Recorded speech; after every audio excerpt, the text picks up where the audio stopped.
Hello students, today we will discuss our second part of the chapter combustion, which is of class 8. In the previous class we have discussed about the necessary condition required for combustion. Today we will see some more important topics. At first we will discuss about the difference between respiration and combustion. It is very important because in both the cases, in case of combustion, there is supply of oxygen and a chemical reaction, oxidation takes place. At the same time, in respiration, there is also we need oxygen and oxidation takes place. So there seems some similarity. Means chemically respiration and combustion are the same reaction, chemical reaction, but they have so many differences. So let's see what are the differences. The combustion takes place outside the living body, okay, but the respiration takes place inside the living organism first. Then second, in the combustion, the oxidation of substance occur and the release of heat, gas, and in some cases the light energy also released at instantly and immediately it just gave off. But in case of respiration, it is a stepwise reaction. Okay, the energy release, it is stepwise, it releases stepwise, and a very important thing, the energy released is stored in form of ATP in the body.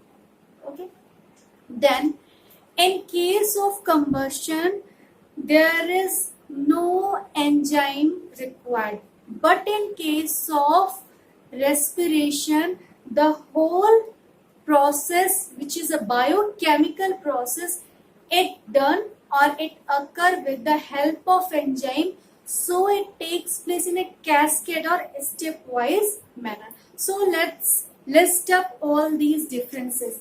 Some at first I will write the similarity and then we will discuss we will write the dissimilarity. So your combustion and respiration, both are chemical process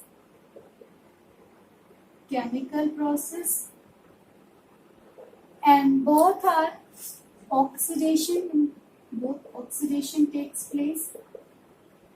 They require oxygen supply, okay, and the release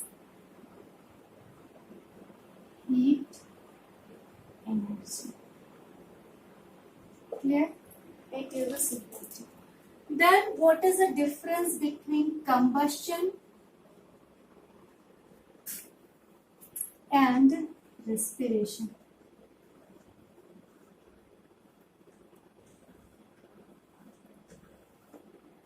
First, it occurs outside the living organism. Then this, it occurs inside living organism. First, okay, then second, in this heat, and if the energy in form of light, energy released immediately, and here the heat and energy released stepwise. Then it is fast or instant process. It is slow process. Clear? It doesn't need or there is no catalyst or enzyme present, but it takes place with the help of enzyme. Okay. Then the energy release is stored in form of ATP. Energy release stored in form of ATP. It is adenosine triphosphate. I'm sure you have seen my class of cell biology, in which in mitochondria I had explained about the ATP. Then here no ATP formation takes place. No ATP formation takes place. Okay. Then the sixth one, it is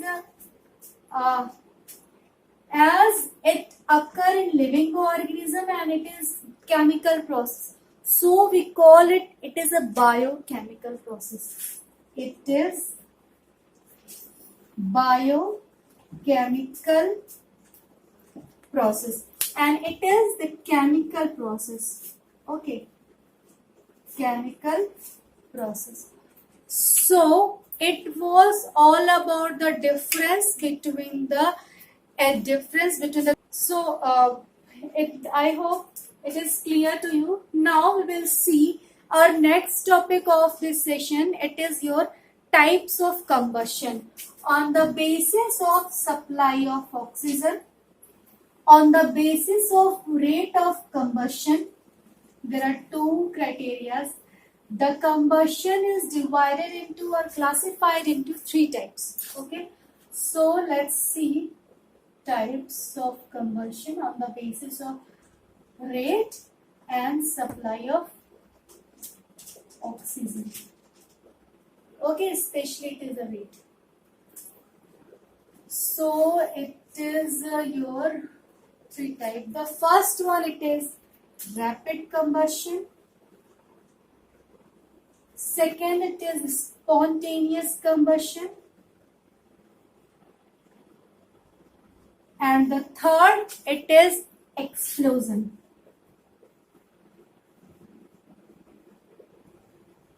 Okay.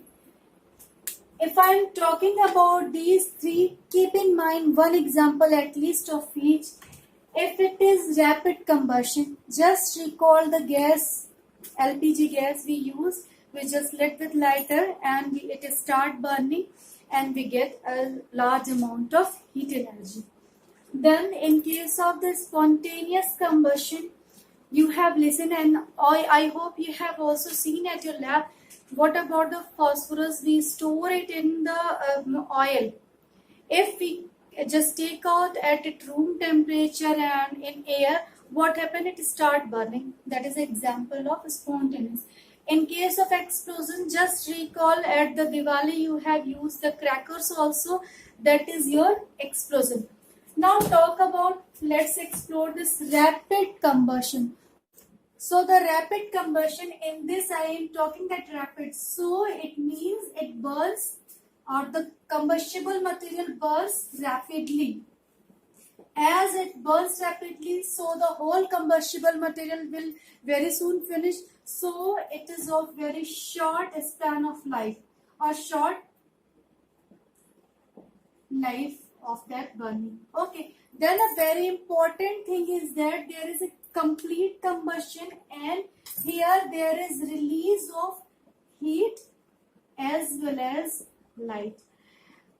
The example, as I have told you, your gas stove, then kerosene, oil burning, etc., and your gas stove. Okay. So the important thing was this, and why it occur rapidly, and it is facilitated by the sufficient supply of, although there is in all the cases sufficient supply of oxygen. Okay. So it was about the rapid combustion. Now come to the spontaneous combustion. In case of the spontaneous combustion, you will see that any material which undergo this spontaneous combustion doesn't this combustible material doesn't have any apparent situation or apparent cause, it start burning by itself. There is a autonomous reason, or there is some you can call that there are some hidden reason which cause to increase or which cause to reach the substance to its ignition temperature, and it start burning by itself. We don't need to start this, and they get this ignition temperature heat either from the sunlight, and either from the lightning, or from the friction. You have listened about the forest fire. What happened in the case of the forest fire? The dry branches of the forest or the trees, they get rubbed on each other due to the friction or due to the rubbing. There is a heat energy release which cause the increase of temperature, and very easily that these dry branches reach to its ignition temperature and catch fire, and it may take a very disastrous condition in form of the forest fire. I am very much sure that you all have listened about the recent case of Australia forest fire, in which there was a large loss of biodiversity. So it was just one example. What occur in the case of spontaneous, the combustible material, usually this material have a very low ignition temperature, so that it get very easily its ignition temperature. Okay, what I was telling, this combustible material start burning into flame without, it is very important thing, without any apparent reason, apparent cause. Clear? What happened? They may get heat energy from the sunlight, high sunlight in case of summer, or I have talked lightning, or friction. That's all. There are all the cases of. So example I have told you, that was the phosphorus burning. When we kept the phosphorus at room temperature in air, there is a supply of oxygen. This room temperature is sufficient to make it to reach at the level of ignition temperature, and it start burning. And at the same time, I have talked about the forest fire. So there is a important, we should just always take in a precautionary way. It is a very important moral for all of us, that at the time of campfire, either at the in case of picnic or tour in forest, we should make sure that the campfire is completely extinguished, just to avoid any natural loss. Okay, so the campfire should be completely extinguished when we are at the time of leaving that spot. Then come to the explosion. Keep in mind that cracker, what happened? We need a small flame, and along with these there is an important thing, there is a, which is pressure. It needs some amount of pressure also, and not necessarily, but it helps in explosion, because explosion, you will see how the sound produced. This pressure will cause to release of that high sound, intensity of sound. Then what happened in case of the explosion? There is a heat, light, along with sound release. Because of this sound, it is known as your explosion. Okay, then you have seen all the crackers, and there is one more example, one more thing, that After, let's see again, in case of explosion, we need some pressure also. There is a release of heat, light, sound. Along with this, after explosion, a large amount of gas also released. So it is known as your explosion. So we have talked about the two topics. Now let's discuss about our third topic, which is the flame. So our third topic of this session is our flame. Flame are basically of two types on the basis of their color. It is the yellow, let me write, flame. It is of two types, yellow color flame as well as blue color flame. Okay. In case of the yellow color flame, there is incomplete burning. Complete burning. Here there is a complete combustion. The same that burning is. Complete combustion. Then the second one, there is an insufficient supply of oxygen. Insufficient supply of oxygen. Here the oxygen supply is highly enriched, or there is a sufficient supply of oxygen. In case of the yellow flame, the temperature is comparison to blue flame. Its temperature is low as compared to the blue flame. Temperature is high. Then the yellow flame release heat as well as light, and the light heat you have got in comparison to blue, the heat is low, but here the light released in yellow flame is high in comparison to the blue flame where the light is less. Okay, so example of yellow flame, your candle burning, you get the yellow light and major portion is yellow and you get the glow or the light energy. And in case of the blue, like example again your gas stove, example gas stove, where you have seen the blue. Here the temperature is very high, but the light energy you will get a less amount of light. So it was the main difference between the yellow and blue flame. Now we will see the structure of the flame, and on the basis of these colors and the temperature. So let's see, you have seen your candle flame or any other, in case of diya also. The structure, our next topic, it is structure. It is very important topic, structure of flame. When you will see its shape is just like this. I am sure I am making it. Right? It is the wick and it is your candle. Okay. When you will observe it carefully, then you will see that there are the two colors basically, the yellow color and blue color. Okay. The yellow color is at the top mainly. You will also observe at the base region at the side of this blue color also you will observe. So don't worry for the.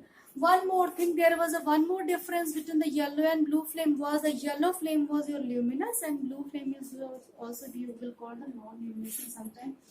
Then it was your yellow color, and at the center you will find the black color. Black color. Clear? So this blue color flame, okay, is also called the non-luminous. Non-luminous. It is your luminous and it is your dark zone. Dark zone. Clear?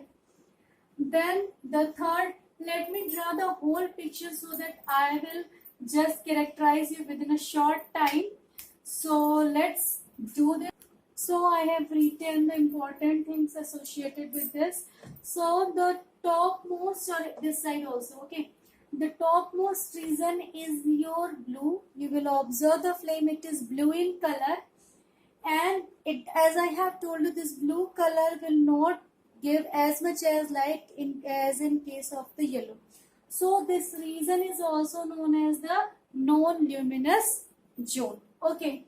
Then there is a, it is this region, in this region the temperature is, you may say, maximum. So it is the hottest region. So it is blue as, okay, one more thing. There is a complete combustion takes place. Why? Because it is the outer region. In the outer region, the oxygen supply is high. So there is a maximum or the complete combustion takes place, and it is blue.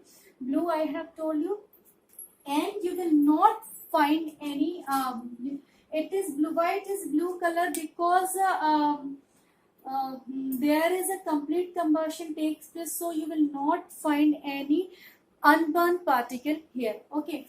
So now the next one is our yellow region, or it is your blue. Okay, it is your middle zone. It is the topmost, then the middle, and that much the innermost. So this the middle zone is also called the luminous zone, because the whole light is produced majorly by this region, and the temperature is compared to where it is moderate hot and it is the least hot. It is moderate hot, it is the hottest. So moderate hot, why? Because there is an incomplete combustion takes place. As we come inside, the supply of oxygen reduce, so the combustion takes place, but the combustion is incomplete, so there are many particles which are burned. And due to this unburned hot particles, we get the bright yellow color. Okay. Because they are, although they are unburned, but they are hot, so we get the bright yellow color. Now at least at the last we get the black zone here. This is the innermost zone where the reach of oxygen is reduced or minimum, so there is no combustion takes place. There is only, as it is hot, so vapors are there, and these are known as the black zone. You will just see, as there is no burning takes place, no very hot temperature, so the carbon particles are as it is, so it is black in color. Because of this black, they are known as your dark zone. It was all about the structure of flame, and we can do many activities to find out the temperature of this. When we keep a small iron or any metal rod, a very thin metal rod inside this, at the top we will see that very soon it get red hot, because it is the hottest region. Then when if we take a small glass tube here, and we take, and this small tube is glass tube, which is open on both sides. What happened, as there is a vapors, so vapor will reach here, and if we take a matchstick, which is burning matchstick here, it will start burning, you will get flame here. It means there is a non-combustion, there is a vapor of that particles which reach here, and when it get temperature or due to combustion, start producing flame. So with the help of many activity, we can just perform the structure of flame and their characteristics. I hope this class will help you to understand about the different aspects of combustion. Thank you very much.